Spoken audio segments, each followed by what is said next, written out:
Welcome to Literacy Talks, the podcast for literacy leaders and champions everywhere, brought to you by Reading Horizons. Literacy Talks is the place to discover new ideas, trends, insights, and practical strategies for helping all learners reach reading proficiency. Our hosts are Stacy Hurst, a professor at Southern Utah University and Chief Academic Advisor for Reading Horizons. Donnell Pons, a recognized expert and advocate in literacy, dyslexia, and special education. And Lindsay Kemeny, an elementary classroom teacher, author, and speaker. Now, let's talk literacy. Okay, welcome to this very special episode of Literacy Talks. My name is Stacy Hurst, and I'm joined by Donnell Pons and Lindsay Kemeny. And in this episode, we are so excited for it because we are highlighting Lindsay's latest book. And if you can't tell by my voice, I've been a little bit sick. So we're going to let Donnell go ahead and lead out on this discussion. Lindsay, thank you for being with us today as a co-host and a guest at the same time. We're excited to discuss this. Yeah, this is going to be a lot of fun. This is a lot of fun. And this is something we've been wanting to do for a while. And I've let it kind of percolate a little bit because we want to do a follow-up also to some amazing experiences, Lindsay, that you've had from your book, 7 Mighty Moves. And I want to make sure we do that too. So we're going to try to cover a lot of ground in this interview. But I think it'll be as enjoyable for our listeners as it's going to be for us to have this conversation. So this is kind of circling back and being able to catch up a bit about what's happened since 7 Mighty Moves. And for some of that, I've been there and I've thoroughly enjoyed it. I love when I'm at a conference with Lindsay and people make recognition, put 2 and 2 together and come up to her. And Lindsay, to your credit, you're always just really ready to go and so gracious. And also the people who talk to you, they're just genuine. And it's been great interactions to watch. So I've enjoyed that secondhand, kind of watching that too for you, building this audience and rapport with people. So this is going to be a lot of fun for us. That's kind of the first where I'd like to start off is you have had quite an exciting time. I alluded to it since releasing 7 Mighty Moves. What has been the most surprising or rewarding feedback, and maybe both, that you've received from readers of 7 Mighty Moves? Well, I mean, I've talked before how it's just so scary. I think writing a book is really scary. You just put your heart into something, you put it out in the world, and anyone can criticize or say anything about it. So I think what I've appreciated the most is just all the heartfelt, genuine responses, reviews, comments that I get from people. And I love when teachers tell me things like, this is making such a difference in my classroom, or, oh, I have so much clarity now, or I tried what, XYZ that you described and it worked so well.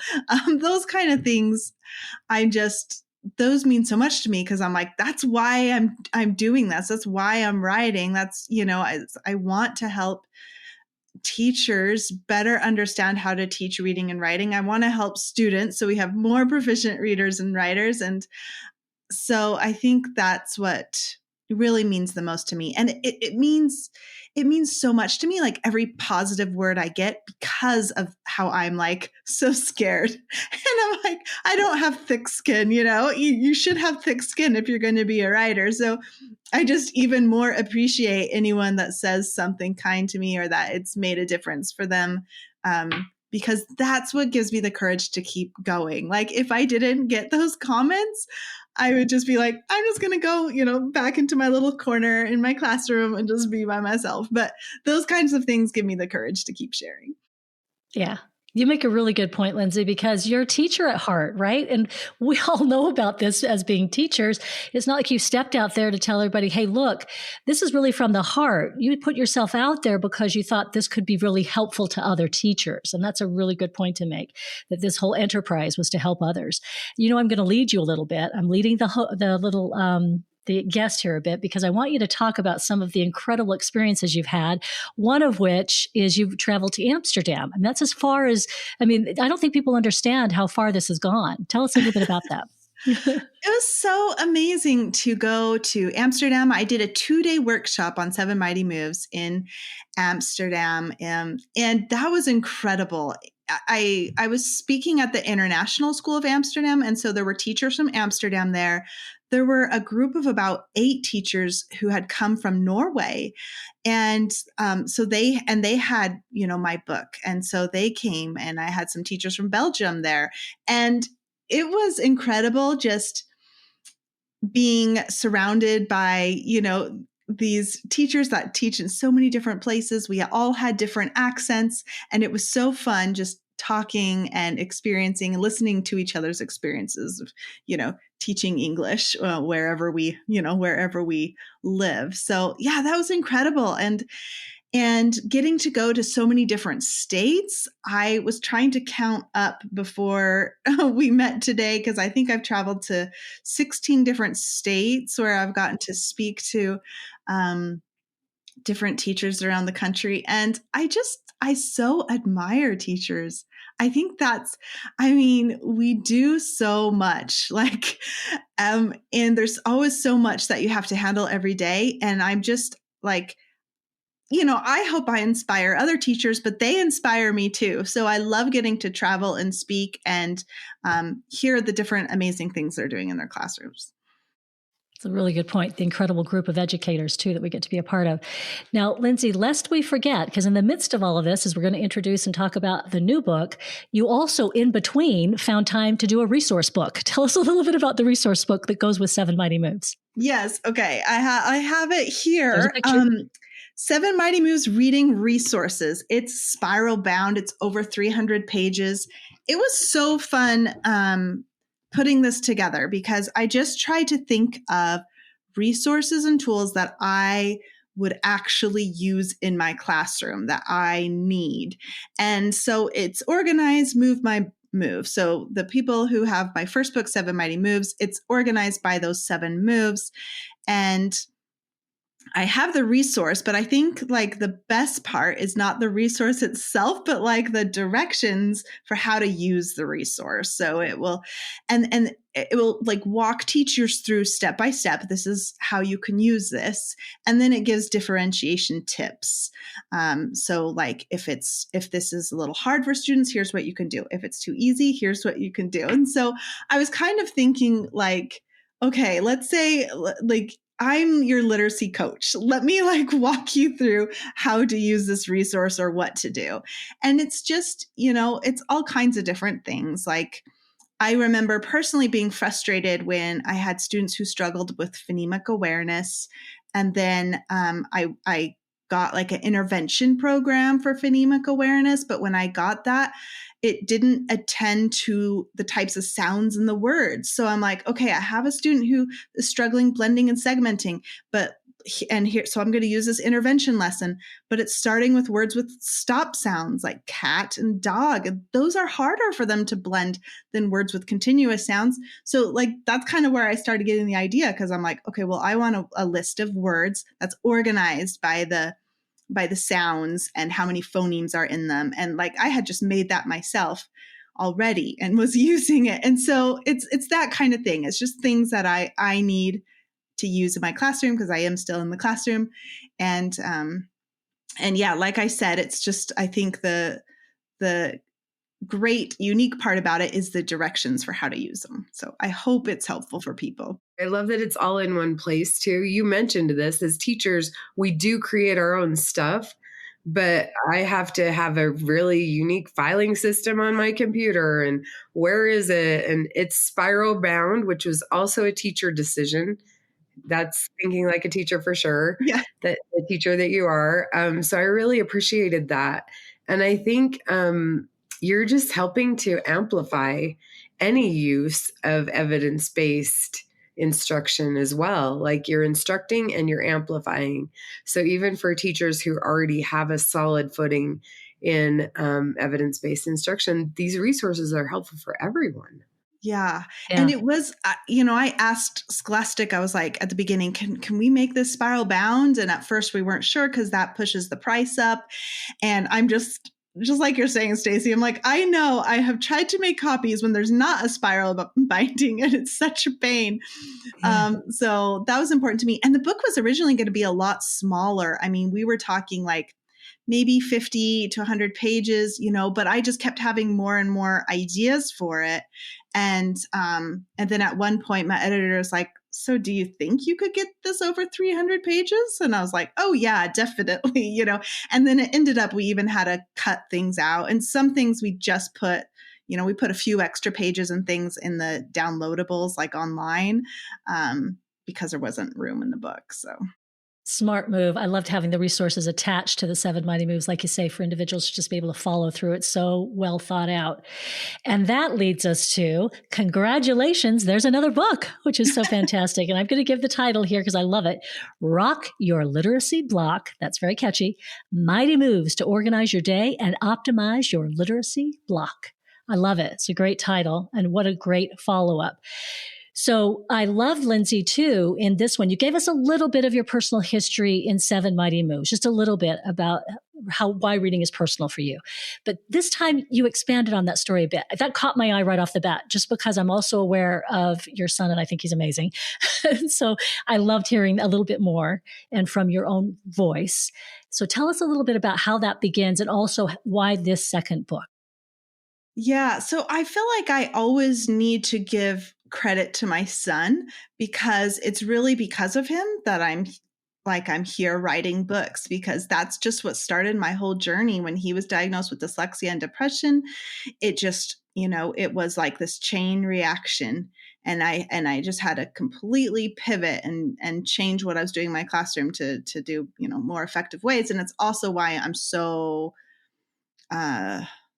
just so I want to say obsessed. I don't know why I'm so passionate about this, because I think teaching kids to read and write is just the greatest thing we can do for them. It changes their lives. And so I actually feel like I go a little more into his story in 7 Mighty Moves, but that's also because I have a conclusion in that book, and I share a little bit more about him in the conclusion. But in this book, when I was writing the introduction, I'm like, I have to start there.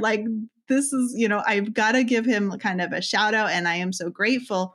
It's also scary because sometimes I wonder, wonder if he didn't have dyslexia, where would I be today? What kind of teacher would I be? Would I have come to this information on my own? I don't know. I hope so. But yeah, this book, Rock Your Literacy Block, was really fun to write. And there's a couple things that kind of gave me the idea to write it. The first one is my principal. I was teaching 2nd grade, and my principal moved me to 1st grade. And I just remember when she came in my room, and it was I don't know, April or May, and told me that next year I need you to go to 1st grade. And she was all worried, and rightly so, because I was worried. I was like, oh my gosh, I've never taught 1st grade. What? I don't even know what I'm going to do. What will my day look like? And so the first thing I did was I reached out to just these amazing educators in my school district that I knew taught 1st grade. And there was about 3 or 4. And, I reached out and said, hey, can I come visit you? And can you walk me through your literacy block? So I went to these different teachers. I, took a few different days to do that after school. And I was amazed at how helpful that was.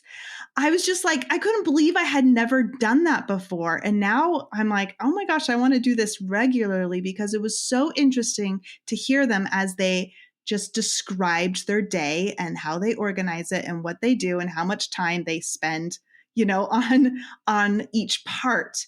And even if I and I didn't copy anyone exactly. I wasn't okay, this is the thing and this is exactly what I'm going to do. But it really helped me as I figured out how I was going to organize my block and how I was going to schedule the day for 1st grade.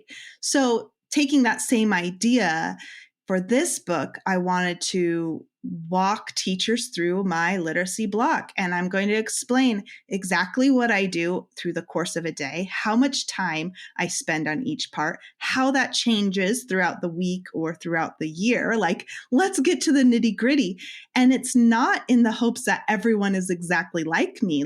And I say that several times in the book. I'm like, your schedule doesn't need to look exactly like mine. but I hope it will inspire you and you'll be inspired to think of your own good ideas. We always have to be reflecting on the data and our students. And so that's going to come into play. So anyway, that's kind of the idea. That's the idea behind the book. And I forgot to say there's one other thing that helped me get this idea. And that was right after 7 Mighty Moves came out, and I was giving one of my first webinars. And I was talking about phonics, and I remember I was saying, well, it's not just about like the different steps in the phonics lesson, but you also need to be thinking about your transition between steps and your routines and how you're getting from one place to the other. And then someone in the group was like, you should write a book about that. And I was like, oh, that's interesting. And so that's also what I was trying to bring in to this book. Here's the routines I use. Here's how we get from one place to the other. Think about those transitions, because we've got to make the most of every minute. Which is a real service, Lindsay. So thank you. Because as teachers in the classroom, we are focused on our students first and foremost, and whatever we're creating, or whether it be a schedule or instructional materials, we're focusing on our students. You had the added, responsibility. You took it on to be like, how is this going to scale to other teachers who are not in your classroom with your students, and how can it inspire them to do the best they can do for their students? So thank you, because that's not something as teachers that I think we think about, right? We don't have time to think about that. But then also, and you took the time, so thank you. And visiting other teachers. I think as a literacy coach, I saw the power in that so much. But you've also provided us in 7 Mighty Moves as well, like video snippets of your instruction. So it's like we're visiting your classroom. And so, yeah, thank you for taking the time to do all of that in the service of your students, but then being able to communicate it to teachers at large. And also, you mentioned this, but this question comes up a lot because you know your schedule, what your school requires for a literacy block, but you also make mention in the beginning of the book about time, like how much time is allotted for a literacy block. Can you talk about that for a second? Yeah. I was like, okay, I'm going to be bold here, but I come right out and say, and I should preface this. I am focusing on grades K-2 in this book because those are the grades that I have taught and planned a literacy block for. I've done intervention in the other grades. And so I'm sure upper grades, there's going to be some things that are helpful, but you'd have a lot more adapting to do, with the schedule. So it's geared K2. And I'll say, like I say in the book, I don't think you're going to see the results you want if you are at have a 90-minute literacy block. I think you need at least 2 hours. And then when I was looking into it, because, when you look into it, it's like a mixture of research and opinion. And you're like, how much time do you need? And then I saw that, Tim Shanahan had also mentioned, he said he thinks it should be anywhere between 120 and 180 minutes. And I was like, okay, I'm aligned with that. And so I had put that in my book. And then when Dr. Louisa Moats, she wrote the foreword. So she read my book and then wrote the foreword. And in her foreword, she calls that out. And she brings up some like a study that she and Barbara Foreman did, which I wasn't aware of. So I'm so glad she brought it out. And she said they found that in the, those foundational grades, you need at least 2 hours until that reading foundation is in place. And so I was like, okay, great. That goes right along with what I was saying and what I was doing.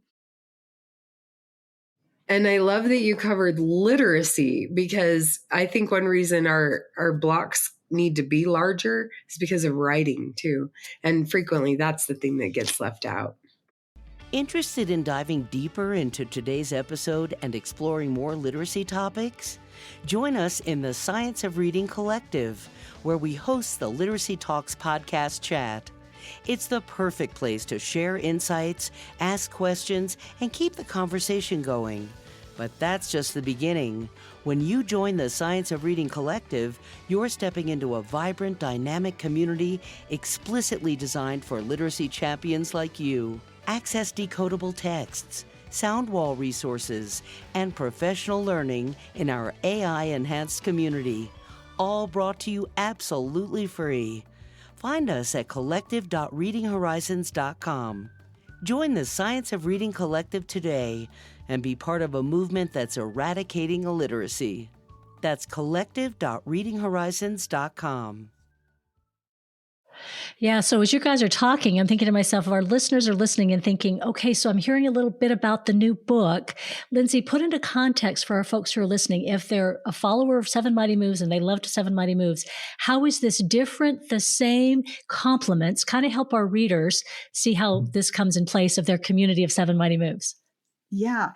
And for anyone that isn't familiar, Seven Mighty Moves, the seven moves represent these changes I made in my classroom after learning about evidence-based literacy instruction. So, and that's why I was saying, I started with my son, and that caused me to take a deep dive into what I was doing and my teaching and make those changes. So Seven Mighty Moves is organized by those seven changes. Rock Your Literacy block now is literally just going to walk you through my block. So the order of the book goes through like the order of a day for me, with the literacy block. And in I break down each section of my day into a chapter. And at the beginning of that chapter, I share the overarching moves that are in that time of day, so it's like, okay, here's my phonics lesson. So there's going to be a chapter on phonics. Here are the main moves to tie it with Seven Mighty Moves that you'll see. Or, okay, here's my writing lesson. Here are the dominant moves in this part of my day. So, and I talk, like chapter 1, I talk about how my schedule changes just slightly every year, right? And as teachers, we know that we get, assigned when our class specials are, like PE and all that, when's our recess. It's like so stressful, I think, August, when you keep getting these changes in your schedule and you're trying to figure out how you're going to do it. So, and so I talk a little bit about that in chapter 1, but then I just kind of go with my favorite order of what I use, and just kind of walk teachers through the block and describe for each lesson. I tell you my routines. I tell you like some behind the scenes things I'm thinking about, because there's a lot we have to think about as teachers. So I feel like this book, Rock Your Literacy Block, is really how I bring all those mighty moves together. Yeah, it's an apt description. You did a fantastic job with that. You know what's interesting too, Lindsay? I began to think in my mind, you've kind of opened the lid also for folks. I could see parents who are like, it's a mystery to me what my child is learning during that literacy block. To me, I don't think I've seen something quite like this that is as approachable as this. Obviously, fantastic resource for teachers. Yes. But I was also thinking how often as a parent who isn't familiar with that space thinking, what is my child doing over there during literacy? I don't really know. Yeah. It's kind of what I thought of too. Yeah, I thought of that too. And also just, maybe people who have been out of the classroom for a while, or who are consultants, or, or principals. I think it's... Yeah. I don't know. I would think it's interesting to be like, look at all the things we are doing and thinking about in the course of a day, right? Uh-huh. Yeah, I thought that was so valuable, because I don't think I've seen a resource quite like this that's as approachable, as I say, yes, clearly for teachers. But then I was also thinking, boy, this could also be very useful to other folks who need some insight into what goes on in a literacy block, right? And Stacey, I'm thinking of your pre-service teachers being able to see that like it is, right? Yeah, especially when they get further along in their education, where they're learning about how to prepare and teach in those situations. And student teaching, they're going to see a lot, but it will be a good resource for them to compare to what they see. Yeah, for sure. Yeah, absolutely. So, and I feel like too, it's very current. because as a first grade teacher, you're always looking for those things. And as a literacy coach, how can I share? But I haven't seen anything recently that is that aligned and that descriptive. So it's very current. And I think it will stand the test of time because you based it all on the foundation of evidence-based practices and your own experience applying those. Yeah. So, Lindsay, I know, I mean, we're all anxious and I don't want to give away too much because I'm thinking, yes, everybody just go out and buy it when it's available. You'll love it. But what are some key themes or ideas and maybe some thoughts that were very important to you that you hope are conveyed, that you want people to really pay attention to as they are going through the book? Yeah, so I definitely want people to be thinking about reflecting on their own student data, right? I mean, that is just key. And that's like I was saying, yours might not look exactly like mine. And even mine year to year, sometimes I'm like, oh, I don't need to spend this much time in my small groups. Or, oh my gosh, I need to. And, I describe this in the small group chapter where I'm like, oh my gosh, I need to bring in some other helpers and I've really got to ramp this up to make sure my students are on track. So I think that is one of the key things is to be using your data, your students, make your literacy block yours and use my book to kind of give you maybe some ideas of how to do that. So I think that's huge. Another thing that I want teachers to focus on is progress and not perfection. And so I say that in the book. And I think like there's no one perfect way to structure your block or to structure a lesson or to teach a lesson. So that's really why I want you to focus on progress and getting a little better. And I'm not perfect. And every year, I feel like every year I get better. I have a goal, I change something, I add something. I mean, things change a little bit every year and I just get a little bit better every year. And I want, so I don't want teachers to be hard on themselves. And then at the end of each chapter, I share, because thinking about this progression and where we're not perfect, but sometimes we're good, sometimes we're better, and sometimes we're best. And so at the end of each chapter, kind of like how in Seven Mighty Moves, I did a stop, a keep, a stop, and a start. In this book, I do a good, a better, and a best.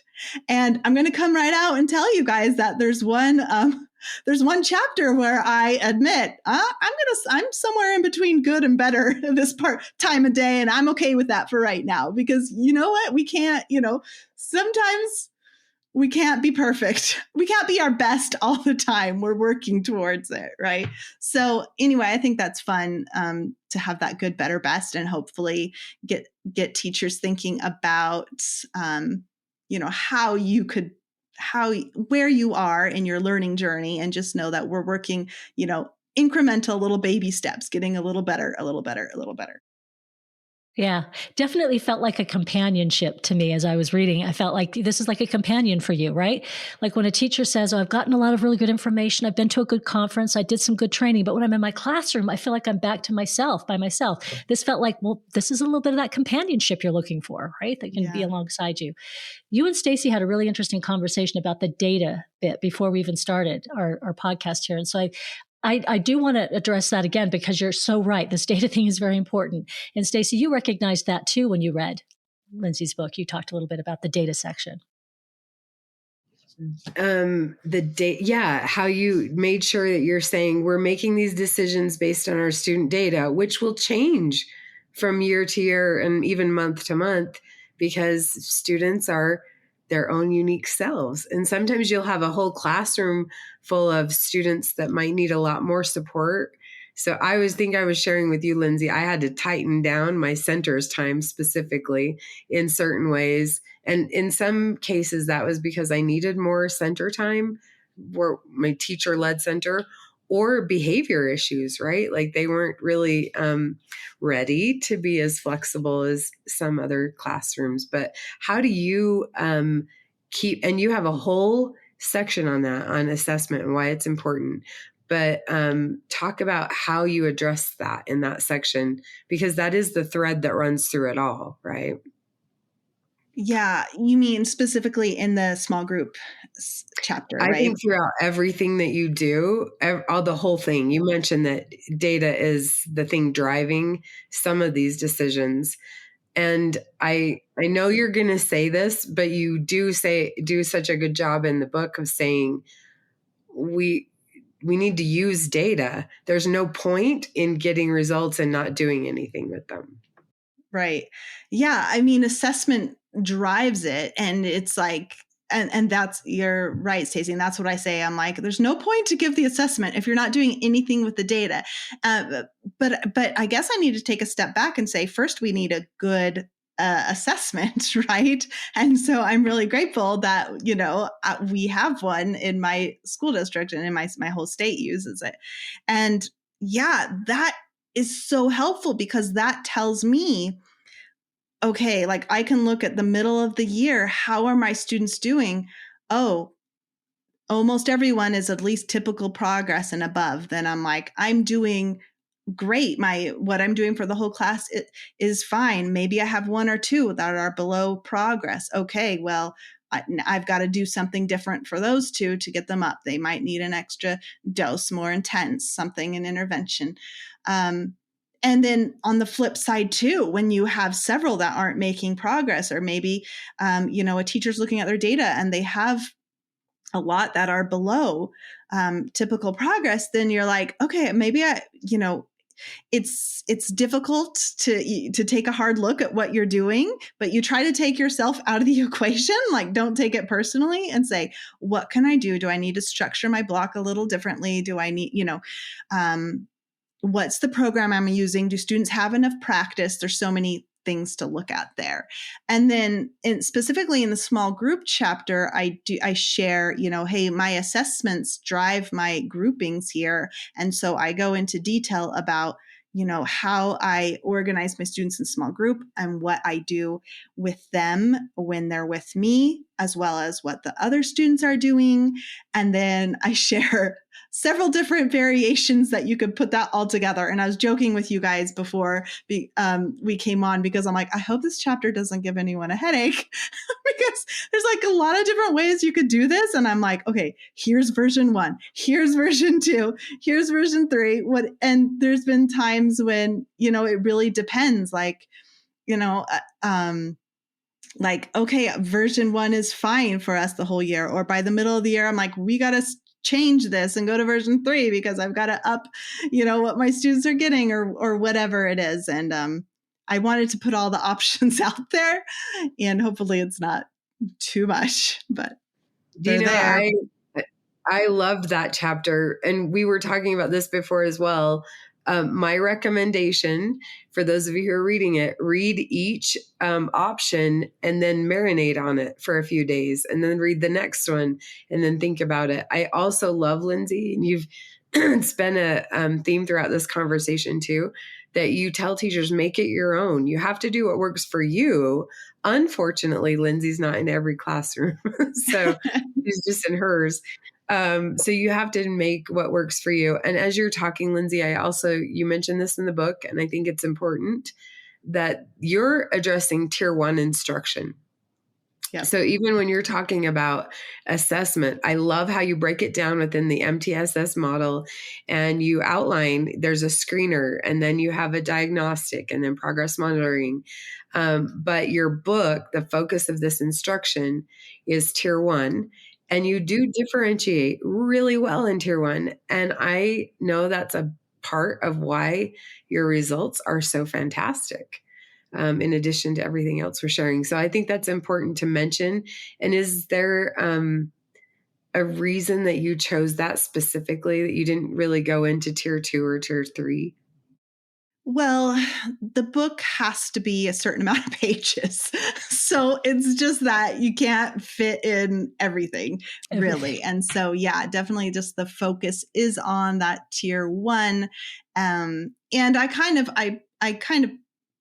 guess I put a little bit in there about, how you could, some students are going to need more intervention, right? But yeah, the focus is on tier 1. That's just like all we had the space for.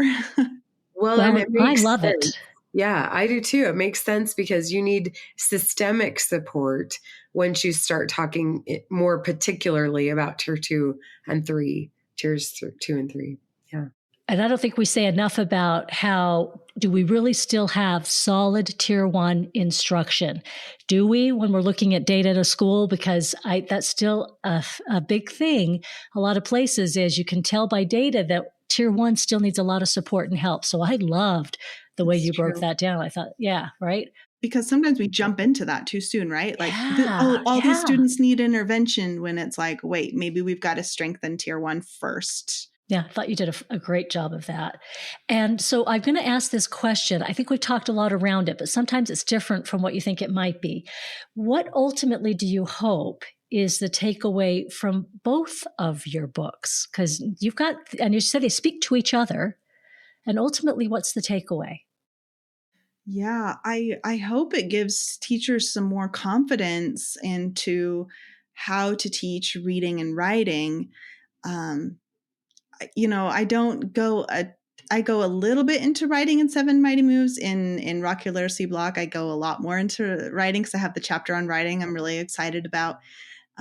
So in both areas, reading or writing, I hope teachers are more confident, like I said, have more knowledge, more clarity, because I certainly didn't at the beginning before I did this kind of deep dive, and ultimately more students who are proficient readers and writers, right?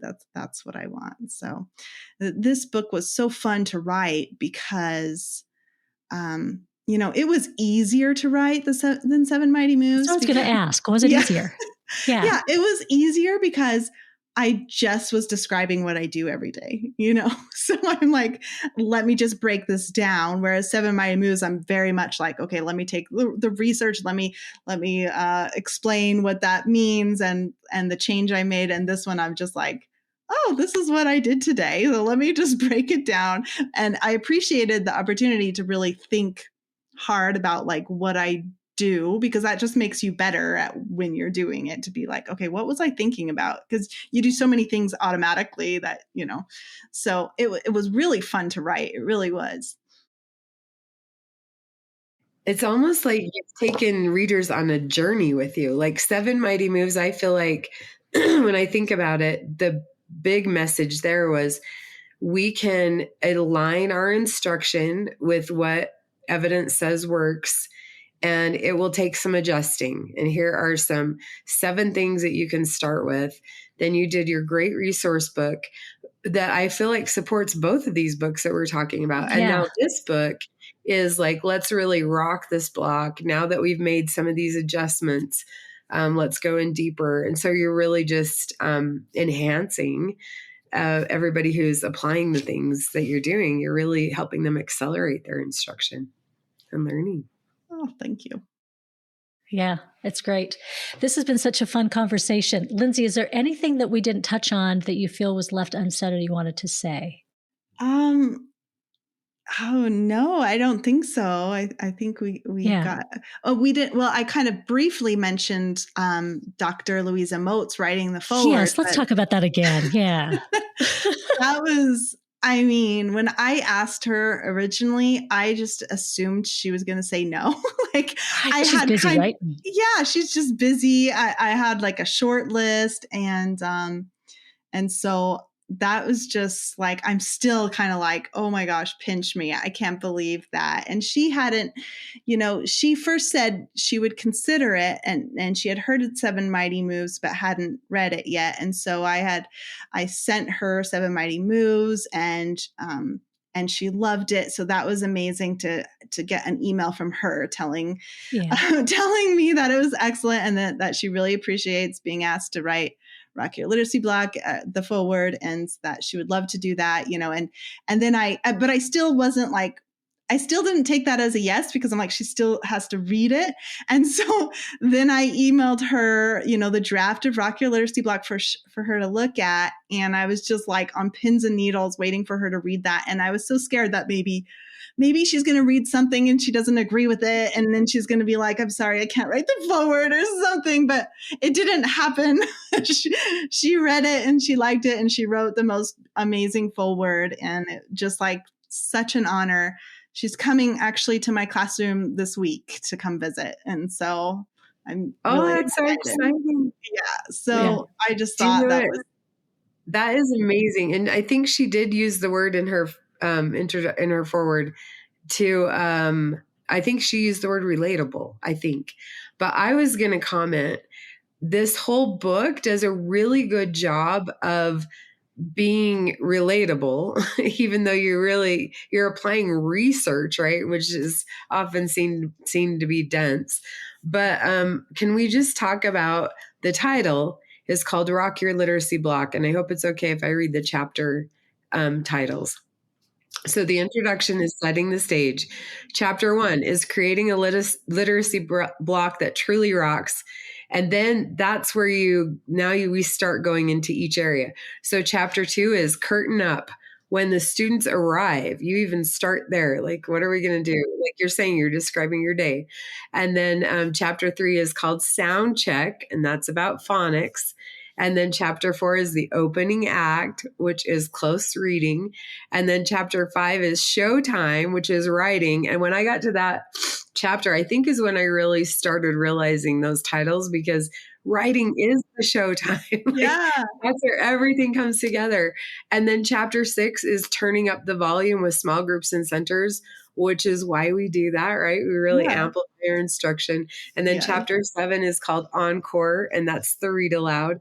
And then the conclusion is actually a question, ready to rock? So I loved that.